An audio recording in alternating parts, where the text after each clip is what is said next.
I have to lose weight. I have to go to the gym. This year is going to be my best year. I'm going to make 250 million. I'm going to become a millionaire. This is my year. 2024 is going to be my year. And really the question is, why? The quality of the emotions that we feel on a consistent basis is the quality of life we have. Right? There are people who are very successful and they've got lots of money. They've got $100 million. So by the measure of this world, they are successful, right? So they're not experiencing poverty, right? But maybe they're not so good in their relationships.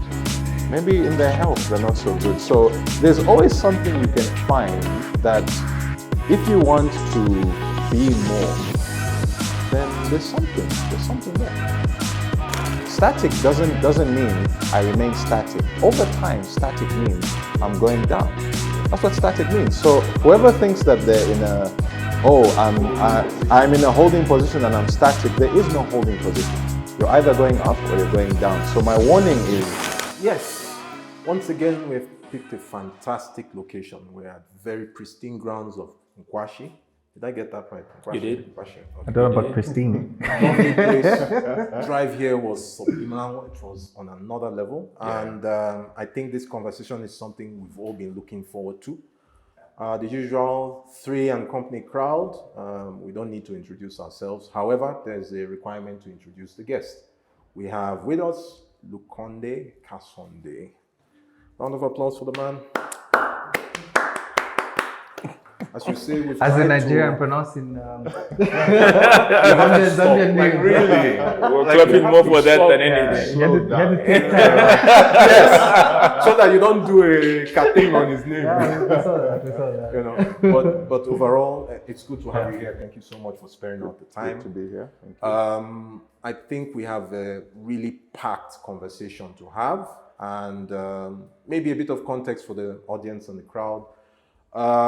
Conde is a CIO by day, and I'm sure he's going to give us his version of what he is by night. And hopefully it's a legit career. Hopefully. Yeah. But overall, I think it's over to you. So maybe you just start off with giving us some highlights. Sorry, but CIOs, it takes me back to CIA and all of that. Like, I might want to elaborate on more on that as well. Thanks for the introduction, Chinedu. I think CIO is probably Chinedu's aspiration for me. I'm actually a chief operating officer, but I look after technology. So my interactions with him have more been on the technology side. So he's biased. I think he's trying to get me to be a CIO. But I have a COO title, and it's got a small T in it, which is also around transformation. So as you know, technology, but also how do we transform our business and what we're going to do going forward now and in the future. So that's who I am. In terms of what I do during the day, as he said. But I think maybe I'll segue out of the COO and CIO labels. Yeah. And I think I'll focus on me and really who I am. Yeah. And I like to describe myself as a learner. Yeah. A learner and a giver.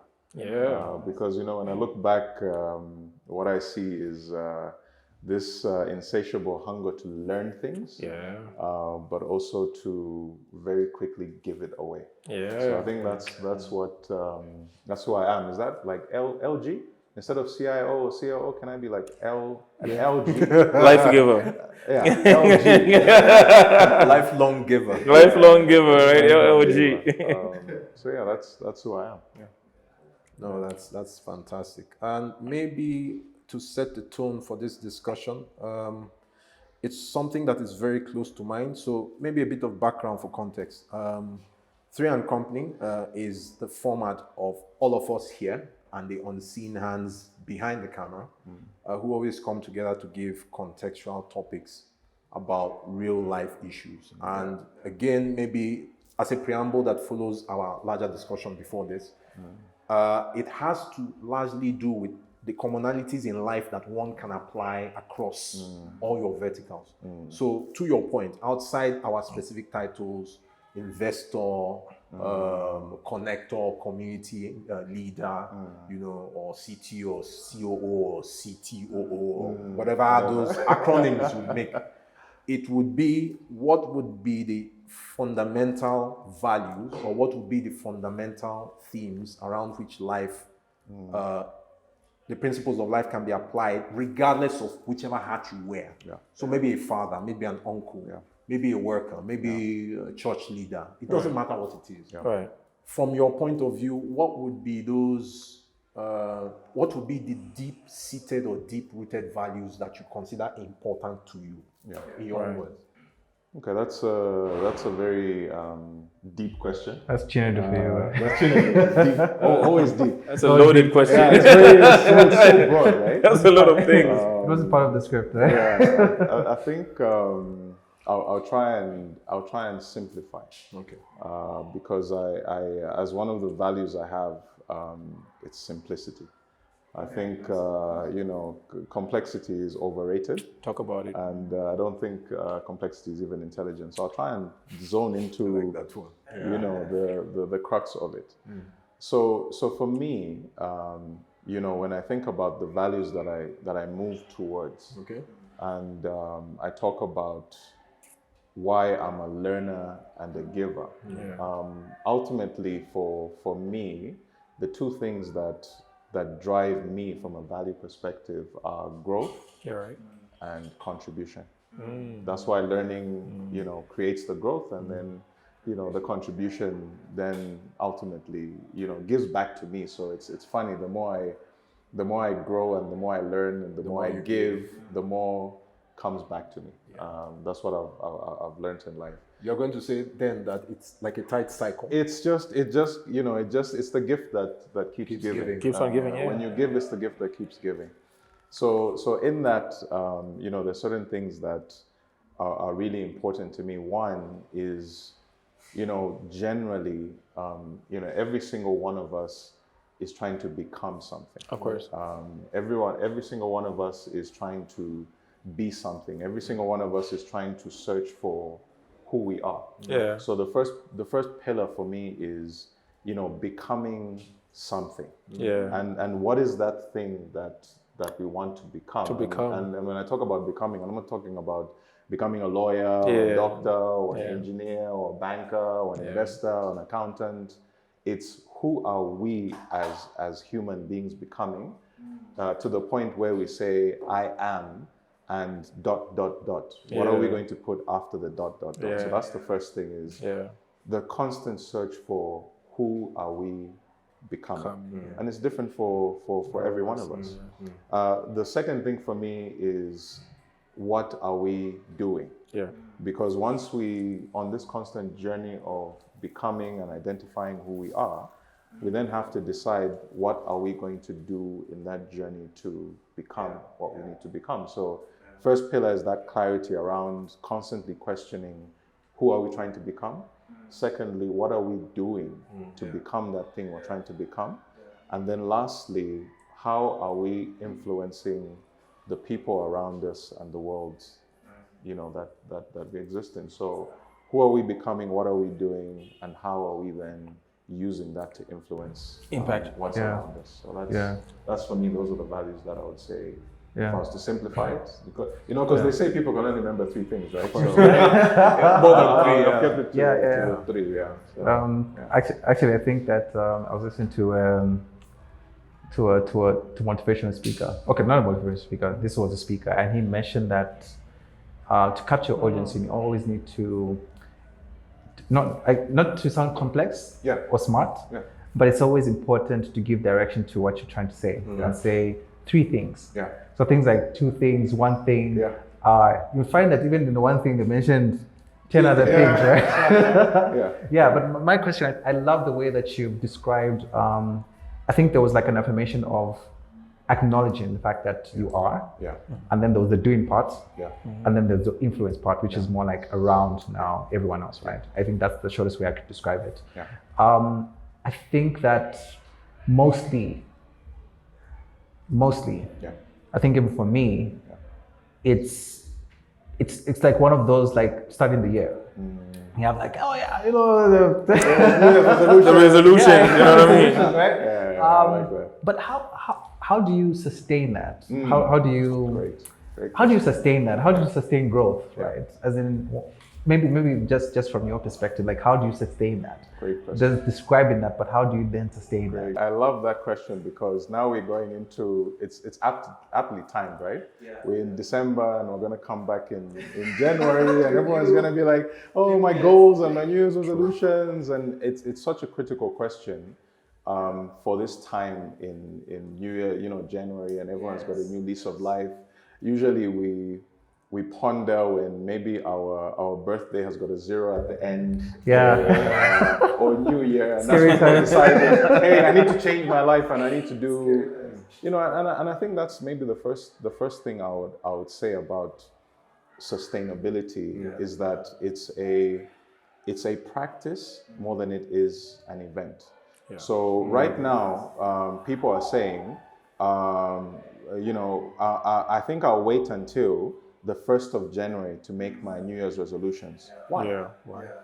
Why do you have to wait for the 1st of January, like an event, to make your goals or to say that I want to do something with my life? Why are you waiting for an event in time or a birthday or a New Year's resolution? That's number one. Yeah. It's a practice more than it is an event. Yeah. Now, how do you practice? Practice means you have to remind yourself. Right. Every single day, you have to look at what or who you're trying to become and what you're trying to do, and you need to remind yourself. Yeah. Now this is the challenge. Maybe let me call it the challenge.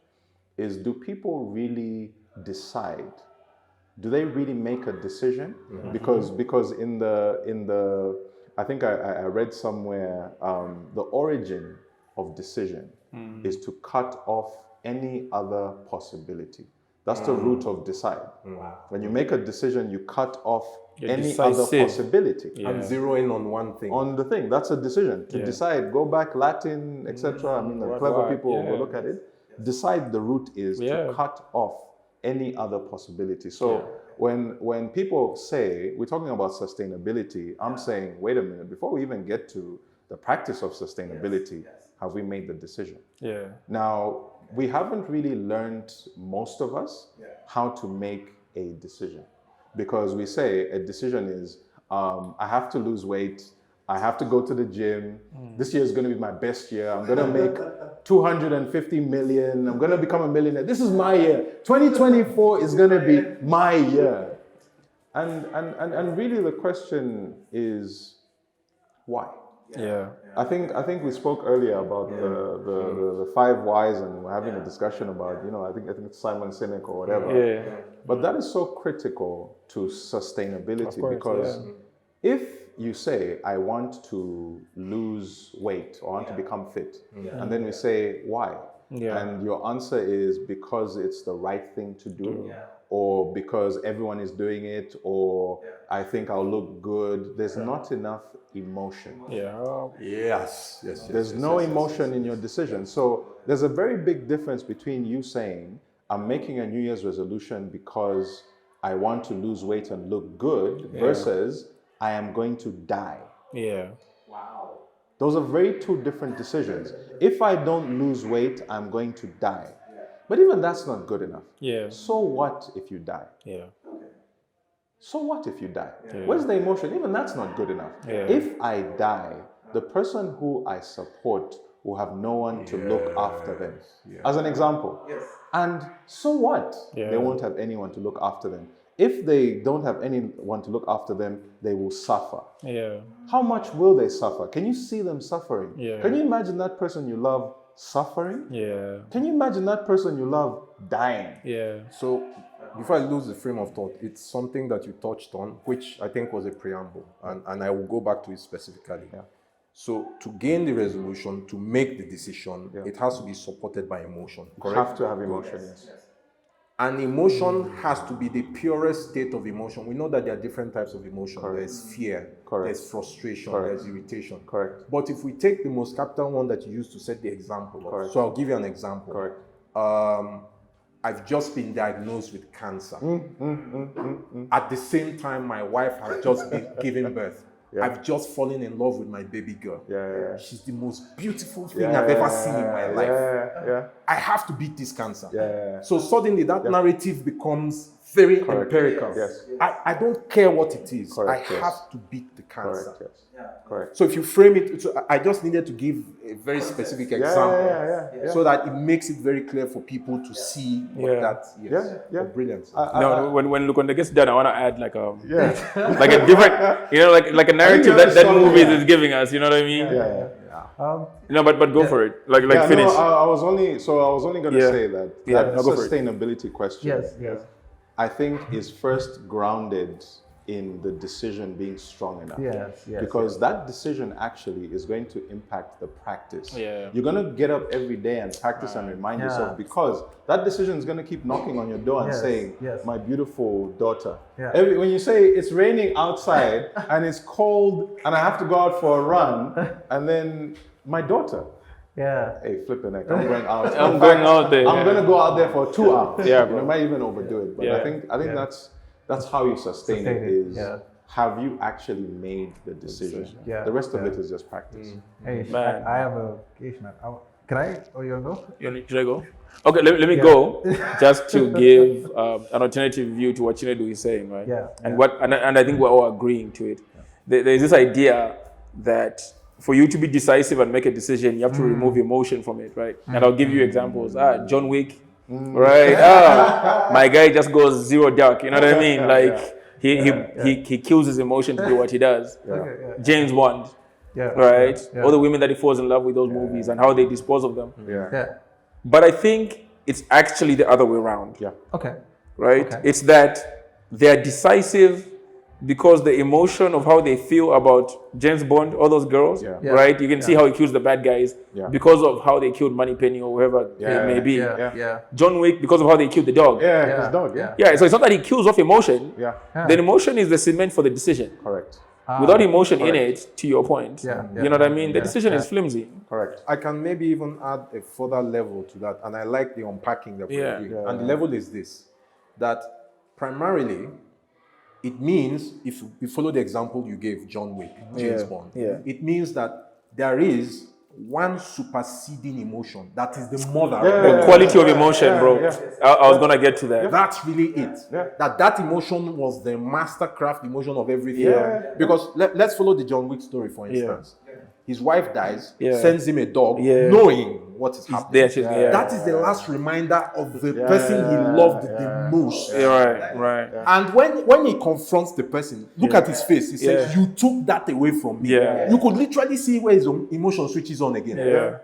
Like it was a switch. It just you took that. That's literally what he said. You took that away from me. So I mean, kudos, sir. That is beside the point. Look, before you get to George, talk about that. Quality, and it's because he brought it up, and I was thinking the same thing, and that's why when Chino talks about maybe just like the symbiotic relationship that I have with him, it's like there's a connection in terms of where the question is starting and where it's going, right? And you are really keen about decisiveness, yes, but the emotion around that, and we've talked about that, we started about it, and I wanted to touch on briefly. George, I hope you don't lose your thought, bro. Just quality of emotion. It's quality of emotion. Are you able to unpack that a bit? I mean, look, I'll even go as far as saying that the quality of the emotions that we feel on a consistent basis is the quality of life we have. Talk about right? So when we don't focus on emotion as the tool, the weapon, and we don't understand it, and maybe there's not enough conversations about, we say have emotional intelligence, but I'm talking about emotional mastery. Come on. Which means that you can actually wield emotion for your own benefit, and the life that you see around you, the filter that you use in life is the emotions that you feel. So I'll give you an example. 9/11, right? Yeah. 9/11 happened, planes crashed, and everyone had a different response to 9/11. Yeah. But they had a response to 9/11 based on the emotional makeup of who they are. Some were sad, some were angry, some were happy. Different people had different emotions based on the window that they have. Because you say to someone, okay, yes, I understand that it's a very sad thing that's happened over there, but in terms of how it's affected the individual themselves, they're so far away from this thing, it doesn't really affect them, but who they are is, they're sad, they're sad beings. Yeah. So I think for me, we maybe even shy away from talking about emotions because it's the one thing that actually rules us anyway. And the quality of what we feel is ultimately going to determine the quality of what we do. So remember I said who you are and what you do, it's actually governed by what you feel. Of course. Because how you think governs how you feel. How you feel governs what you do. And what you do governs what you give. So the emotion actually is the bridge between all those this components. this is what I am trying to be and who I'm trying to become and all our aspirations and our fulfillment and etc. What's the emotional, the vehicle that you have in the middle to make you actually do and execute your New Year's resolutions? Is the emotion that's in the middle, and it's the bridge between the realization of your creation. So that thing around creativity, I know we talked about creativity before. I think maybe one of the issues around adults especially being creative is the emotional barrier. Of course. Because they have to overcome the emotional barrier of rejection, failure, etc., etc. And now it's not that they're not creative. We all have ideas. We all think about, I can whatever. I mean, the people around here came up with Nkwashi because someone thought it. It was in their mind. There was a bush here. There was no road. There was no whatever. But someone thought it. But they needed an emotion that drove. Okay, let me make this thing a reality. So without emotion, your thoughts cannot become things. You cannot make this table, you cannot do anything if you don't have that emotional thing in the middle, whatever it looks like. And we use it for good, bad, ugly. It's the thing that rules you, whether you know it or not. Word, man, word. Your thoughts? So, interesting. And I was having this conversation with someone, actually call it the anchor. It's anchor. Like everyone's got their anchor. Yeah, anchor activity. Anchor activity, right? So like even in movies, the way that we describe in movies, right? It starts with like a sad scene, right? That motivates the movie flow until the end.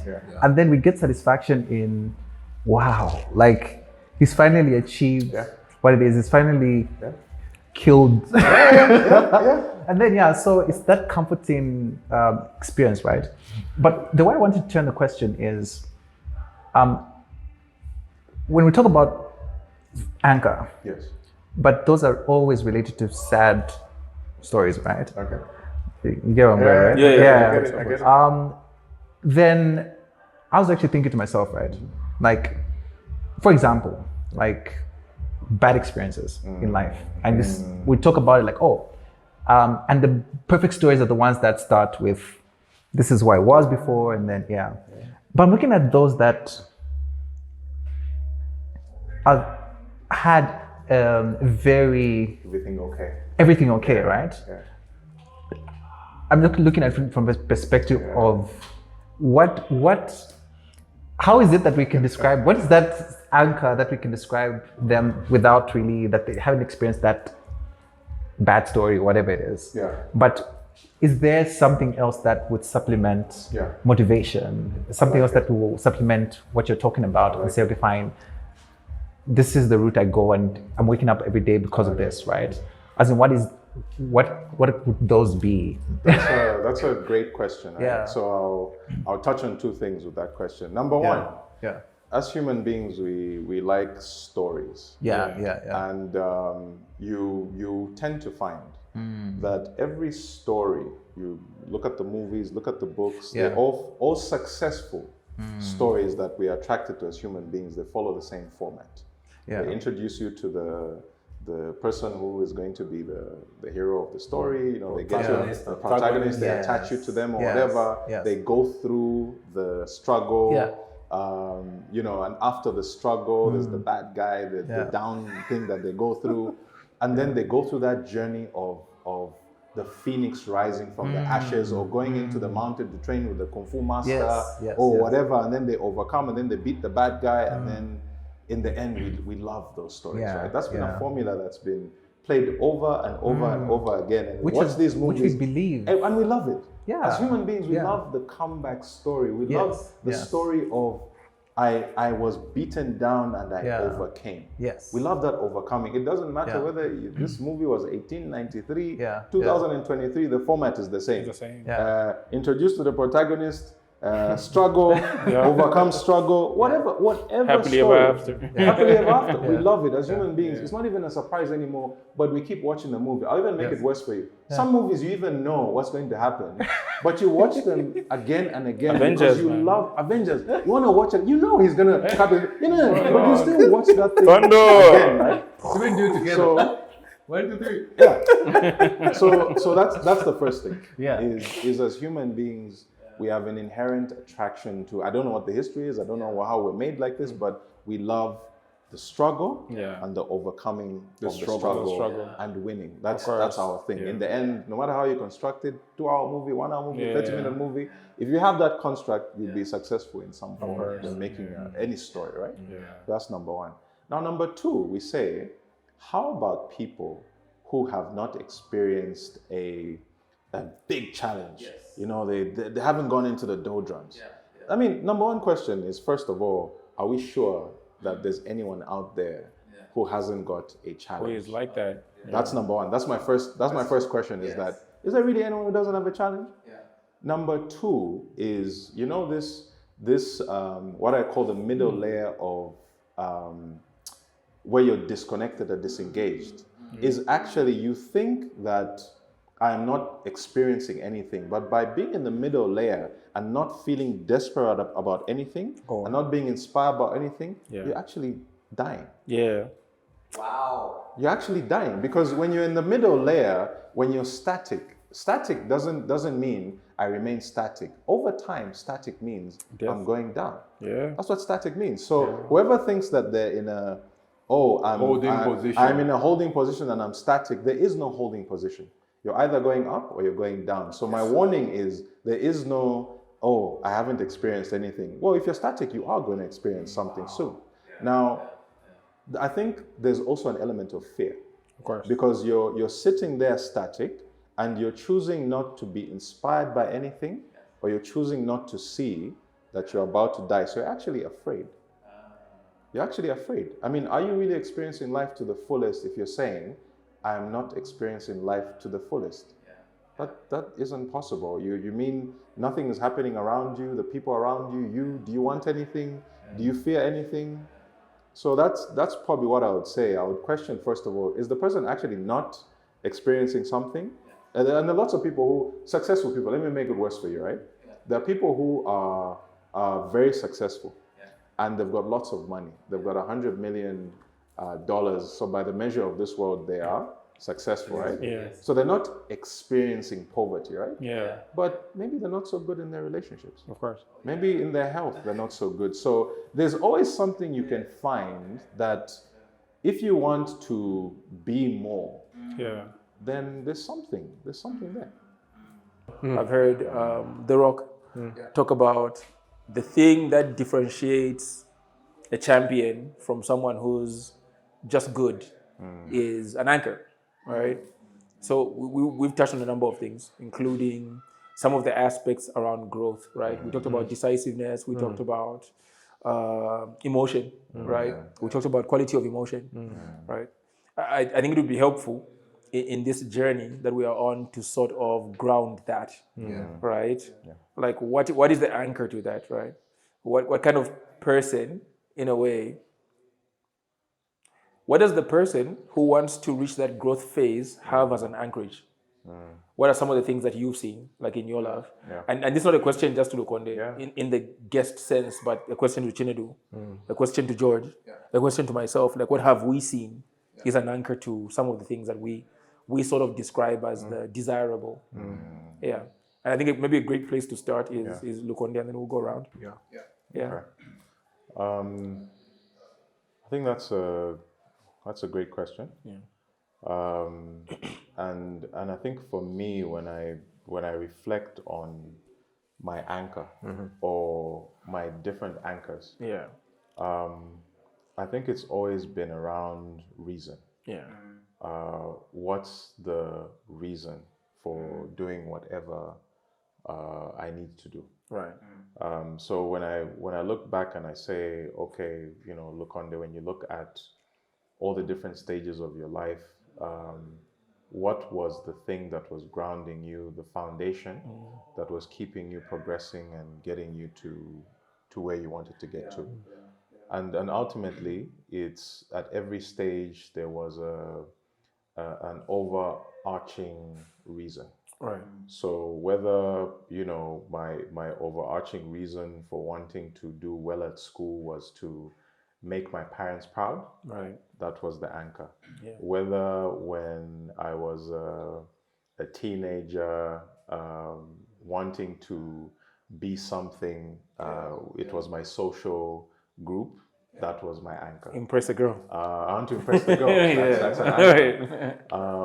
Whether it's going to, to school later on in life and saying, I need to make something of myself, back to defining who I am and wanting to be independent. That's the anchor that's driving that. I don't want to be under the umbrella of my family, but also I think the social aspect seems to have a thread throughout. It seems when I think about it now, I'm just thinking out aloud, it seems I always had some sort of social connection that was more than myself, that was driving me to push myself. Yeah. So later on in life, whether it was when I decided to come back home, again, I was doing more for something greater than myself than I would have done for myself. Right. If I had said that all these things that I want to accomplish in terms of progress and growth were just about me, I may have just sat back and said, hey, I'm content. But I think the one thing that I would say was my anchor going through is there was always something beyond myself that was then saying I have to do something that's beyond me that will push me to wherever I'm going. So I think that for me is probably my consistent anchor, is what is the thing more than myself that's pulling me towards wherever I'm going.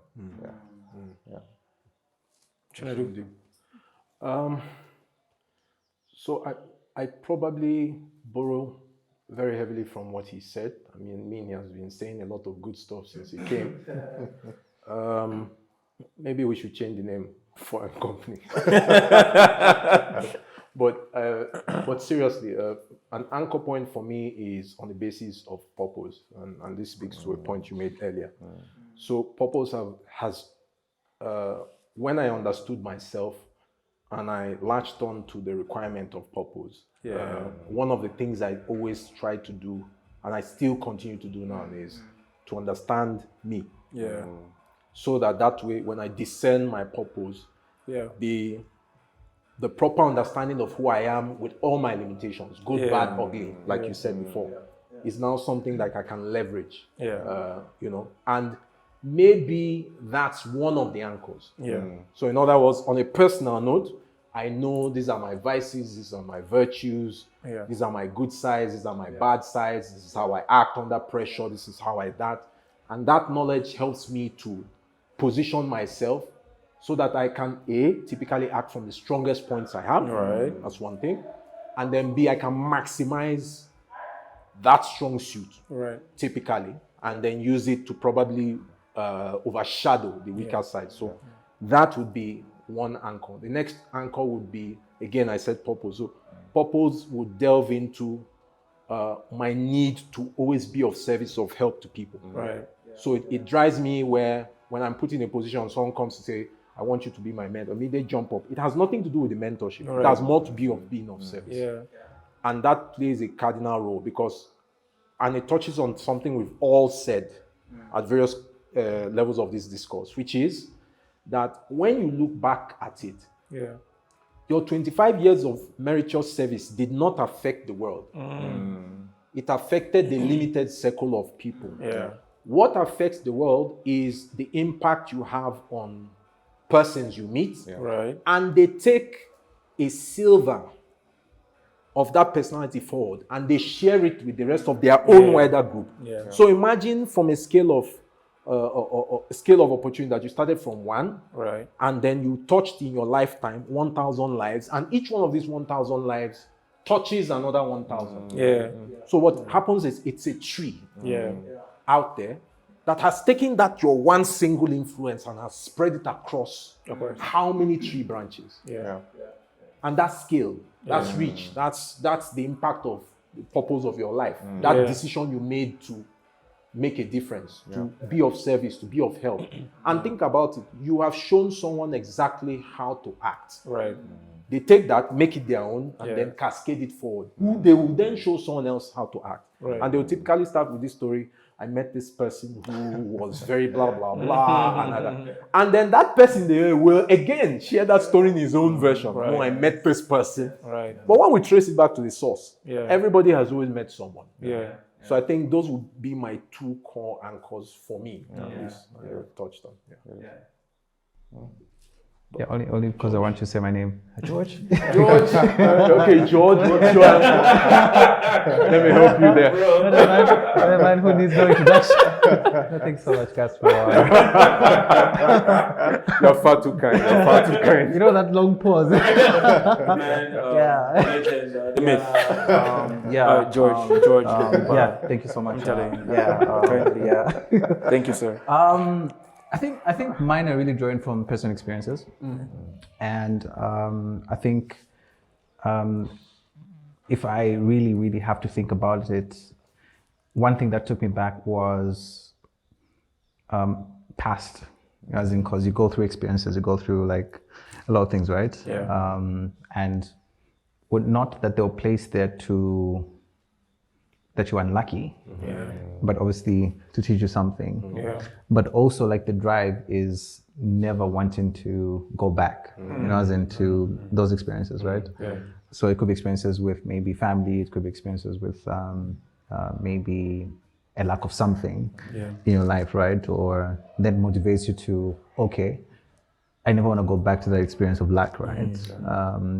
I think when you talk about family, it could be like, I wouldn't want myself to be in a bad relationship like that, right? So it could be things that you see from love that you experience from family, or hate, not hate, but lack of love that you also experience from family, right? So it's like those factors for me are what drive me to want to see a better me, or placing those like striving to go back to my past and saying, okay, this one, I want to do better. But also going back again to the influence part, right, is how do you then teach that to other people, right? Secondly, it's, I think it's really around legacy. And the way I define legacy is, okay, from my personal experience, I really had taken a different route to, I think we all have, with like career choices and all of that. And there's an aspect of proving yourself to proving yourself to yourself, but proving yourself also to society, and proving yourself to what the norms are.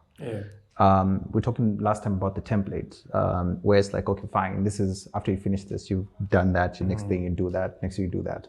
But I think it's a very risky road in that you've taken a different direction, which is saying, which takes you a different path. And not to say it's a very unknown, because it hasn't been done before, right? What's been done before is probably the template. There's a template that's been followed, but it's been done before. But this is very unknown ground. So the anchor there is you have to prove that it works in a way, right? And also just seeing how best you can actually make that become the story that you tell, and it becomes the story that you then tell people that are trying to make those decisions, right? So I think those are like maybe 2 personal things I would say, but all of them I think will lead to some things that I think most of others are really basic around family and all of that. So it's really grounded around social experiences, really. Yeah, I think those are my two cents. Let me introduce. And Buff. Buff. Yes. The man, the myth, the legend. Drum roll. Yeah.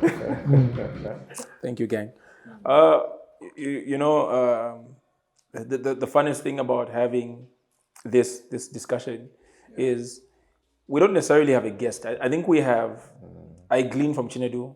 I glean from George, and we glean from then the company, who is another person who comes not to be a guest but to join this 4. So you really, when 3 and company then starts, it's just really the 4. You know what I mean? It's really the 4. And I think for me, it's to share my anchor. I think my anchor would be surrounding myself with the 3. And then those 3 are the barriers through which I experience life. And then making sure that the quality of those 3, or whatever those 3 represent at any certain moment, if I'm not with you 3 guys, then I'm in the office, then there has to be a 3 that then are the anchor, sort of in the sides of your life. So basically, you are, to put it bluntly, maybe succeeding by mistake, because you understand that your life is not really by your control. You're in a society where it's interdependent. You know what I mean? When you're driving on the highway, you depend on the other driver not to make a mistake so that you get home safely. You know what I mean? So whatever you can do to control the quality of that drive, what route you choose, what speed you are doing, whether you are not drunk or not, all those things. I like to think anchors are these barriers that you put in the sides, the 3 of you, maybe 3 other people at work that you put in the sides of life, and you're going like a pinball. You know what I mean? So the quality of the company, the quality of the habits that I'm trying to get, you know what I mean, and put in the sides of this highway of life become my anchor. You know what I mean? So at this moment, I can say, at the moment, I'm really into jogging. I think jogging detaches you from life. You know what I mean? And I think this guy who did this book, Atomic Habits, was talking about it as a keynote habit, right? And he was like, yes, it's for health, right? But what jogging does for you is when you start jogging, that first kilometer, anyone who jogs knows, that first kilometer is about you, your heart not giving out, your lungs and your legs. It's not about your children. It's not about the tie that you wear. You know what I mean? And while you're concentrating on that, what you don't realize in the background is that you've detached from work and what anyone thinks of you and life, and that's what you want. Then out of that, while doing that, that's when, health, now I've got endurance. Now I'm leaner, I've lost some weight. You know what I mean? Those kind of things. So I think jogging for that is and then reading. T.D. Jakes said something about if everyone in the world wrote a book about their lives, the world would not be in the state that it's in. Because, Chinedu, like you were saying, after I'm done with my vocation, after I'm done with my life, what's left? What is someone going to glean from to say, I've lived and I've been here, and I made mistakes and I realized those mistakes? It's a book. A book will outlast you. So he was saying, not even for the sake of publishing, he just says, whoever heads a family, whoever the head of your family is should write a book and then pass that book along the generations. So that for your family, they can see. You know what I mean? Lukonde Senior, this is what he did. This is why his mistakes, So that when Lukonde Junior comes, he's like, my granddad and my father and whatever, this is our library. So I think for me, those 2 currently are my anchor. I would like to maybe add a line, especially to the last point around books. While we are not necessarily trying to tout the superiority of the Caucasian race and everything else, they've basically hit the nail on the head by encoding knowledge in that books. Exact manner. So whether we look at it from the points of history, they say history is written from the view of the victor. Of course. Beyond even the view of the victor, anyone who has a chance to write a book, even if he was a vanquished, would still be able to capture it from their point of view. And at the very least, that has been documented. That's the point you are making. So typically, the fact that you have a template, and I'll give you an example where this is fairly common. If you look at the historic movie pieces or series, Game of Thrones, or all these ones that have a heavy history context. You have the maesters who are, apart from maybe being studious, the scholars and the likes, they actually keep the books. That's the library. And they have the histories of each of the various dynasties. Yeah, of course. Yeah. So that when they would encounter an issue, they'd go and look at the book and say, how did we vanquish White Walkers? How did we deal with this? How did this one deal with this conflict of dark dragons and all? And they would find the answer in the books, or at least find the point. So to your point, I think that as an anchor is a fairly critical point, something we probably need to adopt. You know. So the question is, who is going to publish first? And actually, you know, I was thinking about it. When we look at 3 and Company, right? Especially the 3 of us, the 4 of us now, the 5 of us with the people that we don't see behind the cameras, is I think what we need to challenge ourselves, the company, is when are you going to write your book? Yeah, because I think that is what's going to outlast. What's the point of us 3 being together, this conversation? It's really this thing that we're trying to say.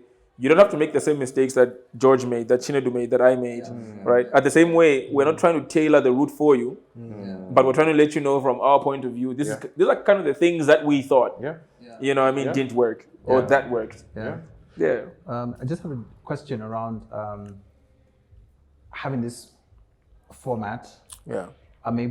Perhaps we could also, because I'm looking at it as a metaphor. Writing a book to me sounds like it's a metaphor.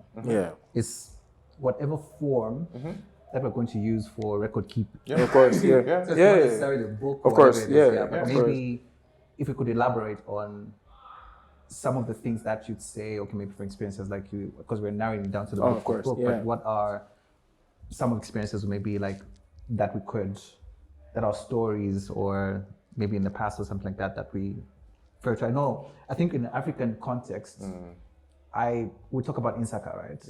We talk about the Insaka. It's a tradition where firewood, the gathering, and there's one good storytelling uncle. And I think that we've lost that uncle. Completely, man. Completely. I'm not that uncle's going to. But as in, talk about format, man. What are some of the ways that, we could legacy, like document it? I mean, look, I think this is a format. Saying that we want to do 3 and Company is a format. You know, you say in Saka, you know, we may not have written books, but that's exactly how those stories were passed down, and how that information was passed from generation to generation. Maybe our passing of this information from generation to generation is formats like 3 and Company, because that's exactly what's being done here. Is you're talking about experience, you're talking about things as you see them. So they don't have to be right. They don't have to be, the holy gospel, but they are as you see them. And this is a record. So if this record is kept, and it may not be in scrolls in a cave, hear ye. It may be, this video or whatever is there 300 years from now, and generations say, what were they thinking? And how are they processing things? So I think, maybe without knowing it, the anchor somehow has produced that book that's being written, because, we talked about the book writing itself, and I do think the book is writing itself. I probably want to throw a challenge on the basis of this, because this again is that word he used that I've never forgotten, even though I use it in my own way: synchronicity. The fact that everything happens for a specific reason, and that when it does happen, it happens in the most natural state possible. We couldn't have scripted this. We didn't. But it has produced, from my view at least, I can't speak for any one of you, it has produced one of the more authentic versions very easily. So perhaps the question of a book could also follow the same format that 3 and Company does, which is, what stops us from writing the books collectively as another avenue to 3 and Company. Sure. Yeah. Why don't we simply just pick something and you throw our own 3 cents into it, put it into together, and co-authored by all these people, voila. And it supplements this version of 3 and Company. Of course. And then it's in print. And wherever the poison is floats to, somebody or somewhere to attack. If you prefer that, that's what you read. If you prefer this is what you watch. You get what I mean? If we break it up into individual components where we have specific anchors for theme areas we are very strong in, we do that. You know, if we grow the crowd and it's a 3.5 and Company, 3.5 and Company, 5 and Company. But I feel that it is open to personal interpretation, just like you said. We should not cap it at this. We should be looking at making it more than this is. And we've done that every episode. You could, I mean, now we're like going, whew.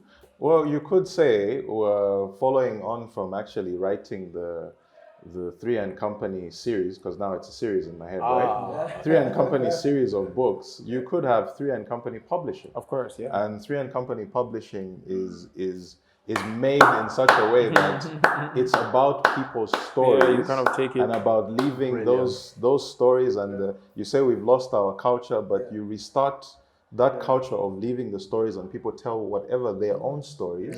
And 3 and Company Publishing, you know, facilitates those stories being told. That's a prophecy right there. You could go. You know, I even like the way it sounds. Are you picking up? You know, the amazing thing for me is that the same challenge for writing a book, and now that when we brought in the idea of writing a book to either having a podcast, to having a radio FM, whatever it is,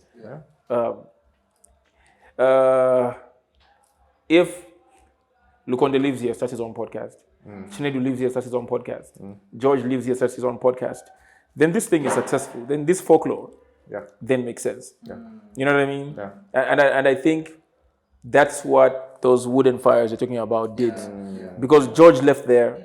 If he has cousins or whatever, he started his own fire. You know what I mean?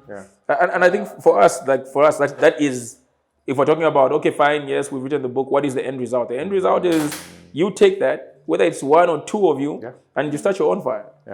You know what I mean? We were talking about poverty mindset and we're laughing at each other, you know what I mean?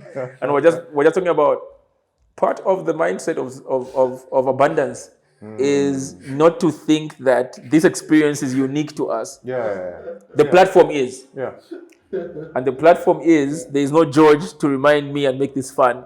You know, there's no Chinedu to remind you of what this means, especially in a detailed basis, to sit down with you and just be like, okay, bro, okay, this thing that you're speaking about, what is it really? What's the water of it? You know what I mean? There's no Lukonde to take it and then broaden it and just be like, oh, okay, from my perspective, you know, this is what it is, what the anchors look like. This is what growth looks like. You know what I mean? Even in my position with the resources that I have, I feel like there is this side of life that's not going on. I feel like the epitome of this, the progress of this, the result of this, the success of this, the fulfillment is someone then picking up their mic, their book, their pen, and beginning to write their story. And that story writes itself. It would be something to add, and maybe one of the things I'll supplement on top of that would be the way I think humanity is structured, whether we believe it or not, is that there is power in unity or collaboration. In other words, each one of us is a distinct expression of our uniqueness, or each one of us is a distinct expression that God uses as his lens in that area he's interested in studying. Of course. Right? However, the fact that, and that was the example you gave on the first half of this podcast where you were talking about the wonder of, this is brilliant, this is beautiful, I love this. So maybe in terms of collaborating, that's exactly the sort of mindset we would use. Start your bonfires, but never forget the originating source. Of course. And from time to time, when the needs arise or when a greater discourse is required, come back together to tap from each other's flame again. You know, and it's basically a thing of simple steps. So before we get up to that, you say, okay, fine. since we started like this, each one of us will get to a point where you would say, I'm motivational. I want to focus on personal development. You know, he would say, I want to focus on community. I would say, I want to focus on outlandish ideas and how to get people to think in those directions. You know, and that would be my specific component under the train and company thing. And that's where I get his point. That this simply becomes a holding umbrella for whatever it is that will happen. Our job is to recognize that and not to necessarily break away and say, because every time you break away and you say, I'm doing my own thing, when you had already started a good foundation that you can draw a teeter that will take you as far as you go, but even if the road snaps, you just start walking back. Of course. Can find your bearing, and then you make another headwind. That's my thinking, at least. I think that's where I borrow heavily from what he said. Of course. Yeah. George? What was I thinking about? I was just thinking about something just now around, and I'm hoping that maybe it won't even divert and change the topic, right? Okay, so I'm coming in from a service point of view, right? I think for me it's just like, how do we think about a different perspective, right? And even the unit itself, when you talk about 3M company, there's another unit as well that's in service, right? And I think being in a church setting, we always praise the guy who sings, right? But there was like so much work going on in the background. There's the guy who's making sure that music is connecting. There's the guy who's making sure that the mic is connecting. There's the guy who's making sure that that coordinating everything, right? But they're not even in the limelight, right? But the spotlight really is usually given to, and that's like the definition of if you talk about the movies, like he's the star. He's the, I don't know, sorry, but I always thought that co-starring was always like a bad guy. I'm not defining this co-starring. But maybe speaking a bit from the voiceless, right? What would you say is their contribution, and also because we're talking about it from a star side of things, but even for those that and voices unheard, right? What's that story that they can carry out? I think from the way I see it, there will always be a situation where you have someone in the limelight, and not necessarily that the other people who contributed are going to have their stories told. Right. So I think it's important for us not to focus on significance. I think it's important for us to focus on contribution. And I think the frame that I'll give you is, I'll use football maybe. The superstar is usually not the captain. More often than not, the superstar is not the captain. Pick any big teams, whether you pick Ronaldo, Ronaldo has only become a captain now because he's the older, that's why he's become captain. He was never captain in his heyday. Ever. Messi, all the superstars are never captains. And yes, the leader's story probably doesn't get told in the end. And I think that will come down to the people who are contributing to say, the reason why I'm doing this is not significance, it's contribution. Talk about Bravo. Love it. Bravo. You're a contributor, man. Should I go? I am a contributor. For me, man, I'll pick something Lukonde said before, and it's really around reason, right? And you're talking about one of his anchors, and he said reason, and really what he was talking about was the reason has to be bigger than you, right? This thing that you're doing has to be bigger than you, then it has meaning. I think the co-steering is the reason why you do something. You are just a conduit through which that thing is done. If you really want to get spiritual about it, whether it's Buddha, Christianity, whatever it is, they always say that when the reason for you, your purpose, your reason, whatever it is not about you, right? So in this case, for your question about the co-steering, when the reason that you do something is for the benefit of the co-starring, I think the co-starring is relevant and actually the starring of the movie. You are just the face of how it is done. So maybe another way to put it is the blessing is not for you. It's actually meant for Chinedu. It's just passing through you. So you have to be enabled for it to get to Chinedu. All right. Yeah, man. I think that maybe that rounds up, I guess. I wish we could go on. I believe me, there's so much to squeeze or flog out of this rock. But as always, it has come to the end. Therefore, we have to briefly say our goodbyes. But seriously, thank you so much for being like one of those guests that I can assure you, when we rebrand as far as company, you will be the fourth. I can assure you on that one without a doubt. We're looking forward to having you back on any number of segments. Thank you so much for your time, your sacrifice of your time, Thank you, and the unique perspective that you bring. And again, to the various people who are here, Buff, George, the magic that you do. Thank you guys for being part of this, and it was good to have you here. Yeah. Thank you guys. Cheers. Peace.